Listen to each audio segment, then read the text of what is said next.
you just a petulant diva who wants things her own way, and if you don't get things your own way, you feel you have the right to throw things? I have my career. You guys don't. You want what I have. I always say in my interviews that I'm not a perfect human being and I can make mistakes like anybody else, so don't expect too much of me and don't put me on a pedestal. Naomi Campbell is a name that has become synonymous with the term supermodel. Since her rise in the early 90s, she has completely dominated both the fashion and modeling industries. Now widely recognized as one of the greatest and most iconic supermodels of all time, she has appeared on the covers of countless magazines and walked for numerous runway shows, setting standards and becoming a symbol for longevity. But as successful as she is also one of fashion's most polarizing figures. In this video, we will explore her legacy, including her rise to supermodel stardom and the controversies that hang over her phenomenal career. Ultimately answer the question of why she is still relevant after all these years. This is the supermodel story of Naomi Campbell.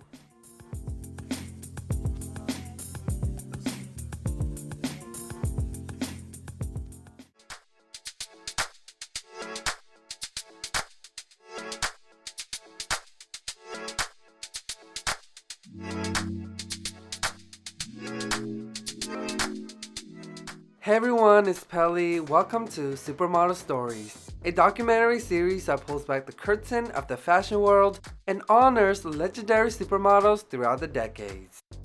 If you like this video, you can support this series by liking, subscribing, and turning on the notification bells. Thank you, and remember to keep living that fashion life. Naomi Elaine Campbell was born May 22, 1970 in South London, England, coming from an Afro-Chinese Jamaican ancestry. Despite the fact that her father abandoned her before she was even born, Naomi expressed that she still had a great childhood, just not a perfect one. As a child, she aspired to be just like her mother, a professional dancer who toured Europe with a dance company called Fantastica. Destined to perform and be in front of the camera, her mother enrolled her in stage and performing arts school. She went on to appear in a couple of music videos before the age of 13. Growing up, Naomi says she has always felt like an adult trapped inside a kid's body. When her mother went on tour, she lived with her grandmother, relying on herself to take the bus and train to get to and from school. And even at a young age, after attending auditions and performing, she realized that because of her race, she needed to be twice as good to get recognized. And at school, she was teased for her appearance. But little did she know that her appearance would go on to change her life. One day after school in April, while she was hanging out with her friends, a woman approached her and asked whether she had ever considered modeling. The woman was Beth Bolts, a modeling scout who also happened to be the head of Synchro, a London-based modeling agency. Naomi was so excited at the fact that someone thought she could be a model, she immediately ran home and told her mother about it. But her mother wasn't as thrilled as she was. She had heard horror stories about the modeling industry and wanted to protect her daughter. She also wanted Naomi to focus on her education over anything else. But a few weeks later, despite her mother's disapproval, Naomi went to see Beth Bolt on her own. She ended up taking her first test photos there in her school uniform and used those pictures to convince her mother to let her try modeling. Her mother eventually agreed, but only on the condition that it would not interfere with her schooling. So, at the age of 15, Naomi signed with Synchro Agency, kicking off her modeling journey. As not only one of the fresh faces, but also because she was one of the only black girls to be signed at the agency, Naomi was set up for success. Just 3 months in, she secured a prestigious photo shoot for British Elle, which took place in New Orleans. Following the trip, she met with a couple of different American modeling agents who made special travel arrangements to London just so they could meet her. Then, Paris was calling her name, And of course, she had to answer. And I was set on being a dancer or an actress or a singer, whatever. That's what I've been training since I was 5 to do. So modeling, not really. Also, the music is very important because you have to hear the music as well. And you can walk slow or fast or busy or whatever. And really, it depends a lot on the music and the clothes as well. If it's a nice long dress and it's this long, very quiet music, you walk very slow. And sometimes I'd be cute. It's like most of the time I just keep kind of try to walk straight with my legs, as I said before, and back up and just look straight out into the audience, past, not even at the audience, straight ahead. I think about walking straight and putting a pleasant look on my face and looking at people who I know and going, yeah, I think it's a dream come true. I didn't think I'd be sitting here now doing this. Yeah, it's nice. Sometimes people say, you're this, you're that, and I say, me? No, me. Am I? No, I just take it day by day, and what comes, comes, and what doesn't, I won't miss, because I never knew. Naomi's early success in the modeling industry was largely thanks to Elle magazine. During this time, the mid to late 80s, the demand for black models was starting to grow, and Elle helped push this demand by casting them. Naomi went on to appear in many versions of Elle, from UK to French. Her relationship with the publication helped her to make a name for herself. But what might have made a bigger contribution to her career was her relationship with fashion designer Azzedine Alaïa. While working in Paris, Naomi met Azzedine during a chance encounter. The two developed a special bond, with Naomi even referring to him as a father figure. Because of Azzedine, the elite glamorous world was opened up for her, and the connections she made really catapulted her career. From a humble editorial girl, Naomi became a top model, appearing on British and Italian Vogue, in addition to making history with her French and US Vogue. No one could deny it, she had made it. And as the 1980s came to a close and the new decade of the 1990s began, Naomi shot a cover alongside Linda, Christy, Cindy, and Tatiana that would help her break into the mainstream. The cover, shot by Peter Lindbergh, became iconic after the models on the cover were booked for the George Michael music video, Freedom. That music video led to 4 models, including Naomi, being booked for a Versace runway show, where they strutted down the catwalk lip-syncing to the song. It became a huge pop culture moment, and if the world didn't know Naomi's name before, they did now. This is my 4th show today. I like doing fashion shows because everything's totally spontaneous. Your heel could break, your bra could fall off. I didn't go to bed till 3 o'clock last night and I'm just dead.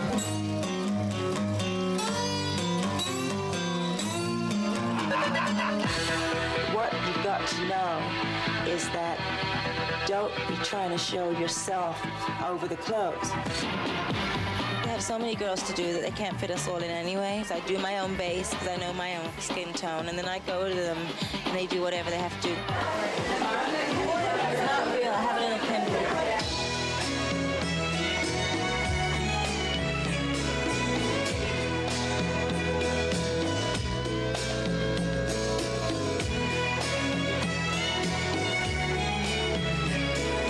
After achieving fame and success, Supermodel Naomi did what Supermodel Naomi wanted. She was in high demand and she knew it. There wasn't a major fashion show that she wasn't booked for.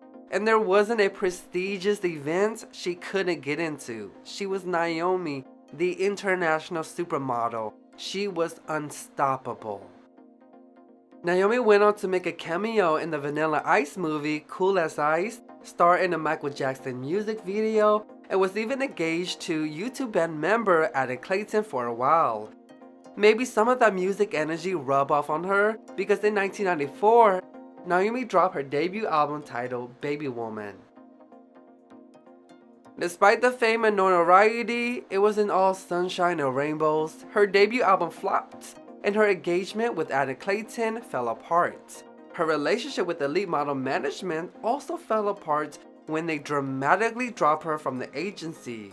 The company faxed a letter around the world after Naomi apparently made one too many demands. The letter read, "Please be informed that we do not wish to represent Naomi Campbell any longer.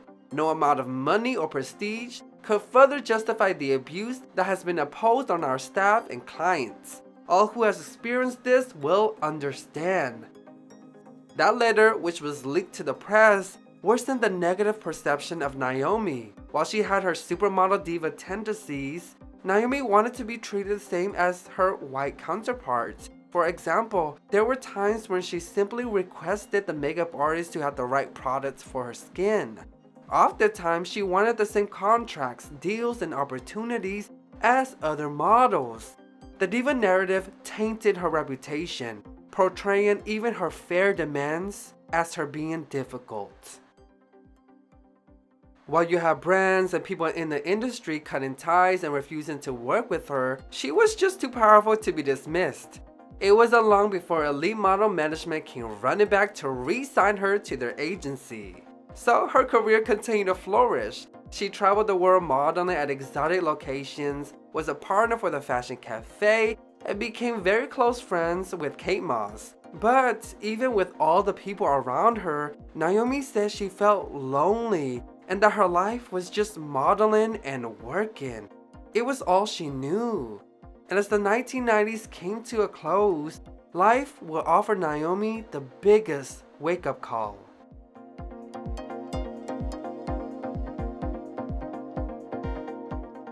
The death of Gianni Versace left the whole world in shock, and Naomi, who had known Gianni for over a decade, was devastated by his death.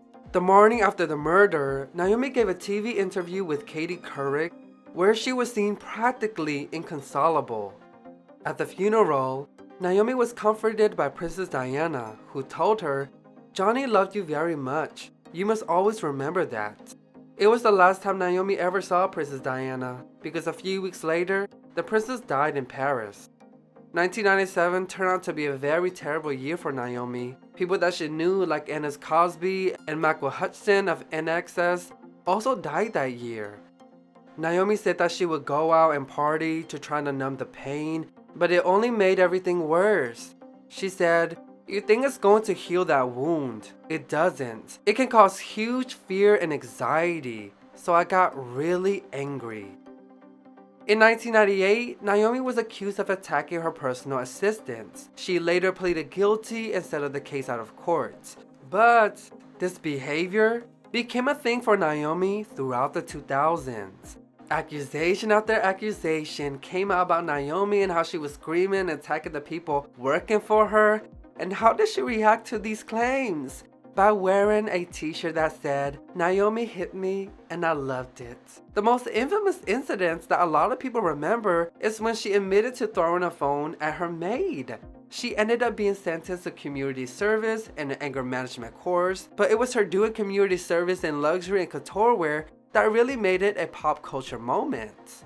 And you would think she would have been cancelled and blacklisted for her behavior, but it actually benefited her.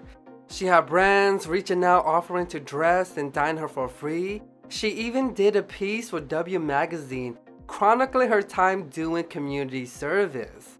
In addition to all of that, she also did a Dunkin' Donut commercial making fun of herself.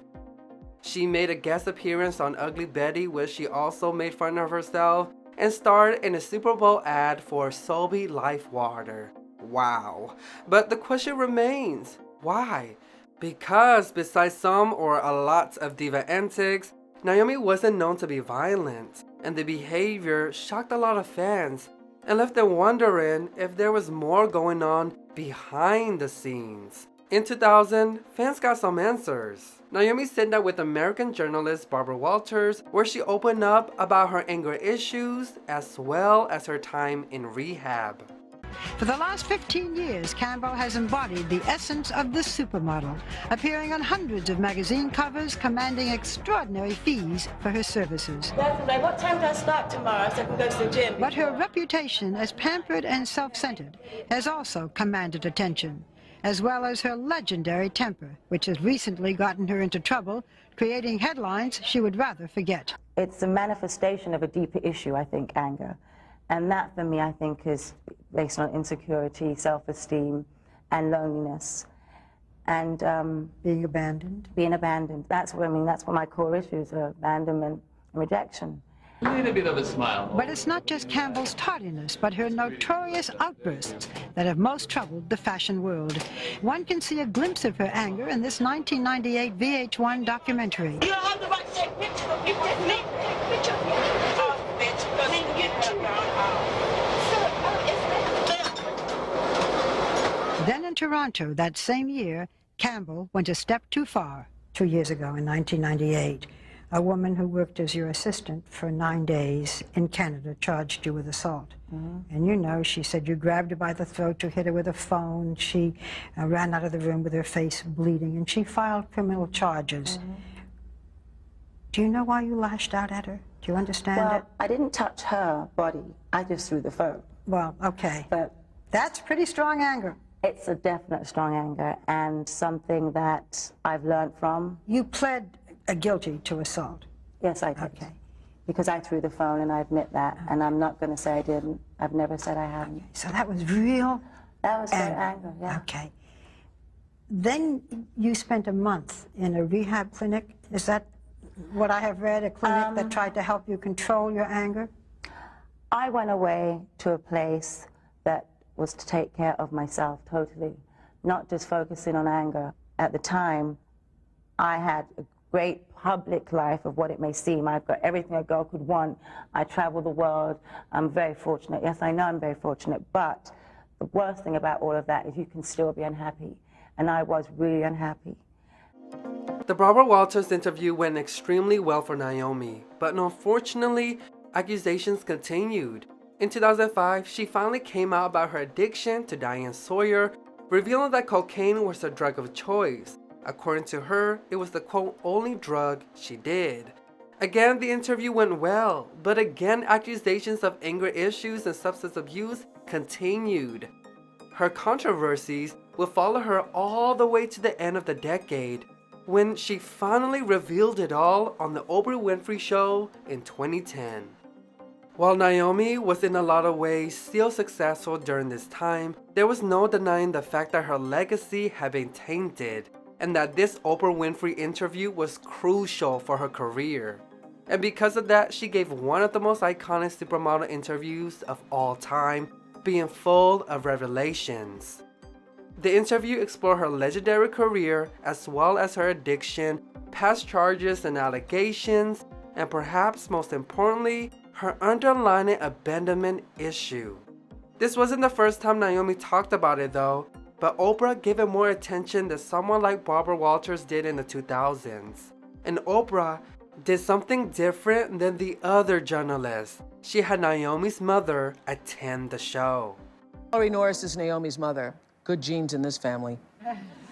Has it been hard over the years watching her struggle? It certainly has been very, very hard, but at the same time, just listening to her talking, and it's passed over my mind many, many times that she used the word abandonment. And it's fair to say that, yes, I do feel that I abandoned her. I was 19 when I had Naomi, and I was a single mom, father and mother. I wanted the best for my daughter, and I left Naomi to work to give her a better life, private education, and because she wanted to be in show business. And I just wanted the best for her. She was my princess. It was my only child I had until I had my son. And so, yes, looking back on that, you sort of realize that material possessions are not the only thing that a child needs, but sometimes that child needs its biological, mother. But they so wanted Naomi, you. I'm really, really sorry. Let's get a Kleenex. What are the tears for? You don't know?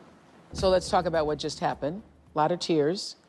I would like to say, ladies and gentlemen, Naomi Campbell went into the ugly cry here on television. So the tears are what? I don't know, just my mom being here and her speaking and about, of course, I understand the sacrifice she had to make. So for me, I guess, I I want to do better. I want to be a better person. I'm not proud of the things I've done in my life, and I'm striving to be a better person and to find peace. The interview did a lot in restoring Naomi's public image, and she went into the 2010s like the icon she is. She was in the 2012 Olympic Games closing ceremony in London, along with other British supermodels, and starred in her own modeling competition show where she played up the diva model persona even more. And being a diva is never hard for Naomi. I do not want to comment. Why? Why?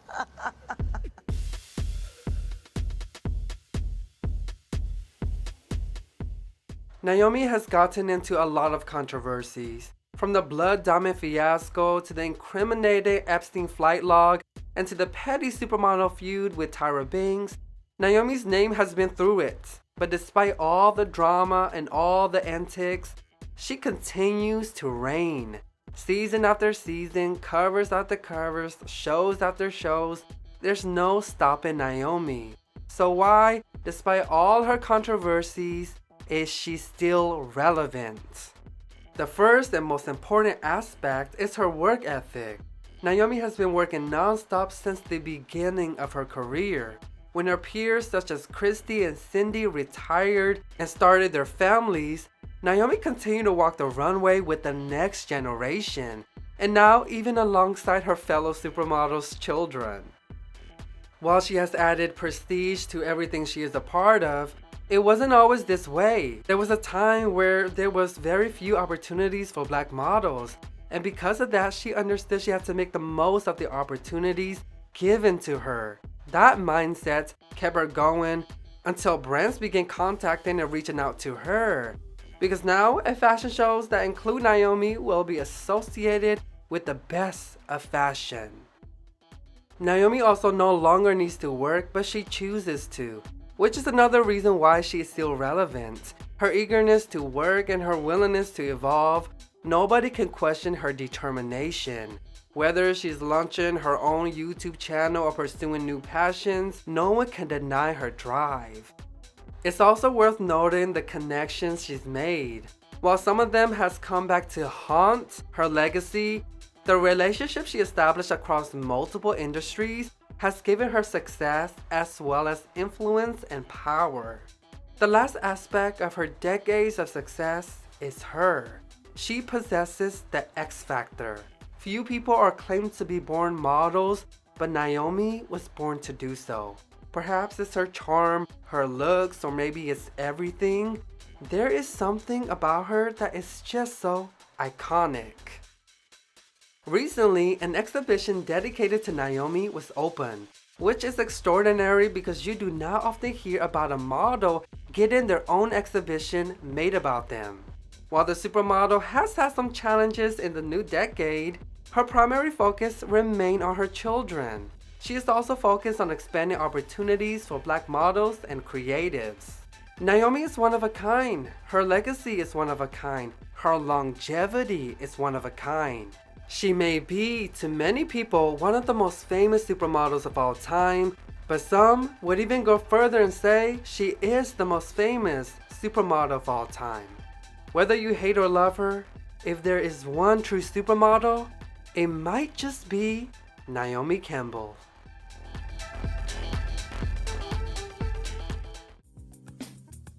This is the end of the video. Thank you so much for watching the Supermodel Stories. This episode was all about the legendary Naomi Campbell. What are your thoughts? Please let me know in the comments down below. Also, don't forget to give this video a like and subscribe for more episodes in the future. I'm your host Pelly, and remember to keep living that fast life. Bye!